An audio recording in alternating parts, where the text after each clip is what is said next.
환자분들 체중을 10에서 15%를 단기간에 너무 급속하게 뺐을 때는 대표적인 여성 호르몬인 에스트로겐 수치가 거의 폐경 수치까지도 떨어진다는 연구 결과가 있었어요. 원장님 안녕하세요. 오늘은 다이어트 하다는 거하고 생리가 이상해졌다고 하시는 분들이 많던데 이게 진짜 연관이 있나요? 네, 실제 다이어트와 부정출혈은 연관이 있습니다. 실제 제가 보는 환자분들도 꽤 많으시고요. 그래서 오늘은 다이어트와 부정출혈이 어떤 연관이 있고 의학적으로 근거가 있는지 제가 알기 쉽게 알려드릴게요. 여성분들이 다이어트를 하게 되면 가장 먼저 뭐를 하죠? 먹는 양을 줄이잖아요. 먹는 양을 줄이게 되면 일단 우리 몸은 흔히 말하는 생존 모드에 돌입하게 돼요. 즉 살아남아야겠다. 몸이 이렇게 말을 하거든요. 그렇게 되면 여성분들은 뇌하수체, 시상하부, 난소 이 축이 있거든요. 이 축의 밸런스에 따라서 월경기간 때 호르몬이 변화를 하는데 이 축이 깨지면서 흔히 말하는 에스트로겐과 프로게스테론이 불균형하게 되고 그렇게 되면서 부정출혈을 유발하게 됩니다. 그럼 어느 정도로 다이어트해야 이런 문제가 생기는 건가요? 사실은 우리가 체중 얼마나 빼느냐보다 어느 정도 기간에 얼마만큼 빠르게 빼느냐 이게 더 문제가 될 수가 있거든요. 우리가 하루에 먹는 칼로리를 800에서 1000kcal 그 이하로 제한한다고 했을 때는 이런 문제들 즉 무월경이나 배란장애, 불규칙한 출혈이 충분히 오실 수가 있고요. 그리고 또 어떤 논문에 의하면 환자분들 체중을 10에서 15%를 단기간에 너무 급속하게 뺐을 때는 대표적인 여성 호르몬인 에스트로겐 수치가 거의 폐경 수치까지도 떨어진다는 연구 결과가 있었어요. 그러면 얼마나 빼야지 되는 거예요?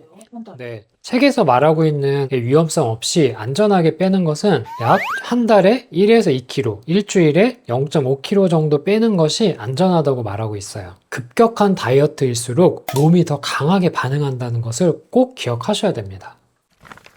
지방은 빠지면 좋은 거 아닌가요?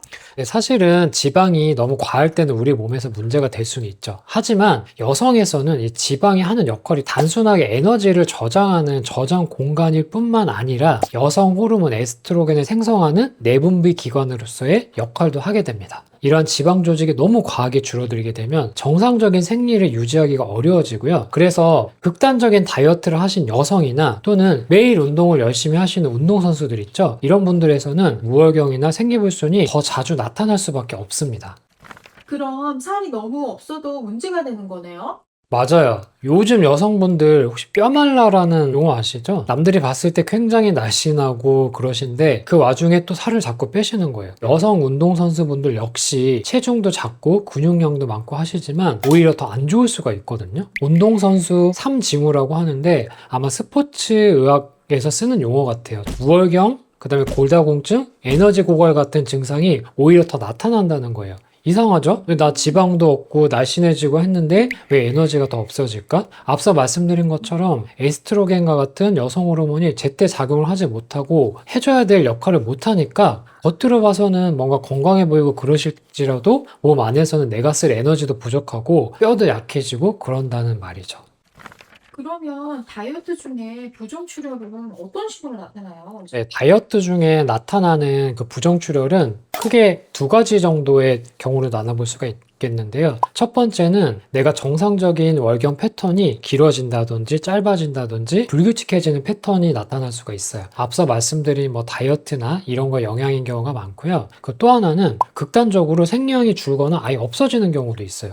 이건 역시 가능하죠. 앞서 말씀드린 그 지방세포가 일을 못하기 때문에 몸에서 여성 호르몬 에스트로겐 수치가 극단적으로 낮아지는 경우가 여기에 해당할 수가 있어요. 내가 다이어트를 했더니 불규칙한 출혈이나 부정출혈이 생겼다라고 해서 무조건 이게 다이어트 때문이다 라고만 생각하시면 안 되는 게 간혹 저도 환자분들을 보다 보면 초음파 검사나 이런 걸 해봤더니 뭐 근종이 있다든지 성근증이 있다든지 난소에 물혹이 있었다든지 이런 다른 원인이 있는 경우도 있어요. 갑상선에 문제가 있던 경우도 있었고요. 따라서 이런 증상이 있을 때는 내가 다이어트를 해서 이럴 수도 있다라는 것을 아시는 것은 중요하지만 다이어트를 하니까 난 무조건 이래 이건 괜찮아 라는 것은 안 좋은 것 같고요. 이런 증상이 계속 지속되실 때는 산부인과 의사와 상의해서 혹시나 이런 무월경이나 부정출혈을 일으키는 다른 자궁질환이나 난소질환 없는지 확인해 보시는 게 꼭 필요합니다.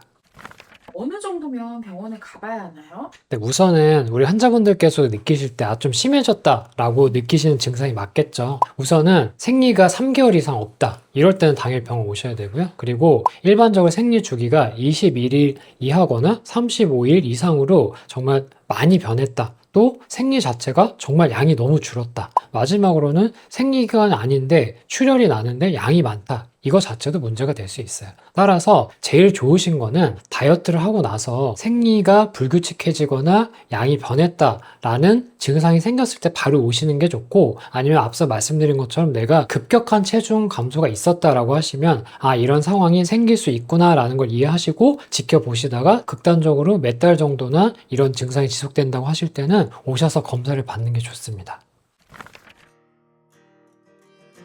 다이어트는 항상 모든 여성분들의 숙제와 목표와 같은 거라는 것을 잘 알고 있습니다. 하지만 우리가 경계해야 될 것은 무엇이냐면, 너무 급속한 다이어트는 이런 부정출혈과 같은 부작용을 반드시 몰고 온다는 것입니다. 따라서 여성분들께서 다이어트를 하시더라도 점진적으로 체중을 빼시는 것이 중요하고, 오히려 내가 극단적으로 앞서 말씀드린 뼈말라와 같은 다이어트를 하실 때는 오히려 골다공증의 위험성, 심혈관계 질환의 위험성, 또한 무월경이나 에너지 고갈 같은 이런 증상들을 불러올 수 있다는 것을 꼭 기억하시고 건강을 위한 다이어트를 꼭 하셨으면 좋겠습니다. 감사합니다.